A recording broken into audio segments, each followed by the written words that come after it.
They always celebrated important family events out of town, usually in another country.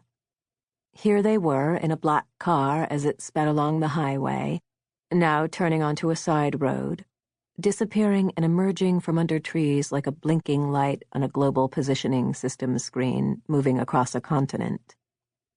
The tinted windows flickering with shadows and reflections, sparks dancing against the glass. From the outside, the family riding in the car was difficult to understand. The way the movements of a fire, even when viewed within the safe confines of a fireplace, seem random and uncontrolled. However, inside, from amid the licking flames of its interlocking relationships, the Zane family made its own fantastical sense. All families are complicated, but because their connections constitute the primary reality that its members know, some families create a world that to them is more comprehensible than the world itself.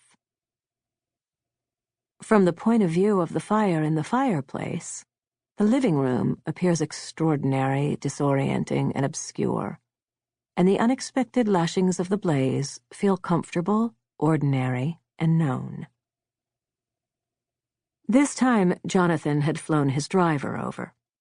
So Vlad was taking Jonathan, Miranda, and Alex from the airstrip to the house in the same car. It was awkward for Alex, because she had been conscious of the tension between her brother and his fiancée ever since they had begun their journey, and they had been journeying for a long time. From New York to London, and then from London on a smaller plane, and now in this sedan, here, on a road in the British countryside lined with ancient trees, whose branches and leaves so loose and careless reminded Alex of one of Jonathan's silk ties, flung casually over his shoulder as it was at this very moment. She sat next to Miranda, while Jonathan had opted to sit up front with Vlad.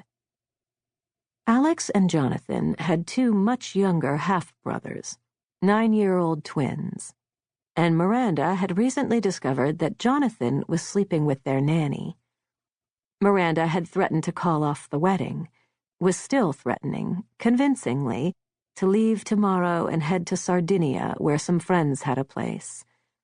But Jonathan had talked her into coming this far, and now here she was sitting in the back seat being driven to the manor house, which Jonathan's family had rented for the occasion.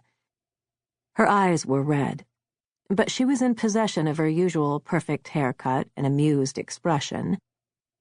Alex had no idea what Miranda was thinking, but she knew that Miranda was capable of impulsivity, and in this case maybe bolting was the rational thing to do, in spite of her preternaturally still surface. Miranda was like a big cat. Composed, she looked out the window at an angle which almost touched her disembodied yet vivid reflection, and which made it appear to Alex as though her brother's betrayed fiancé were in the middle of having a quiet conversation with herself. To keep listening to this audiobook, I've left you a link in the description so you can do it, at no cost thanks to Audible's 30-day free trial.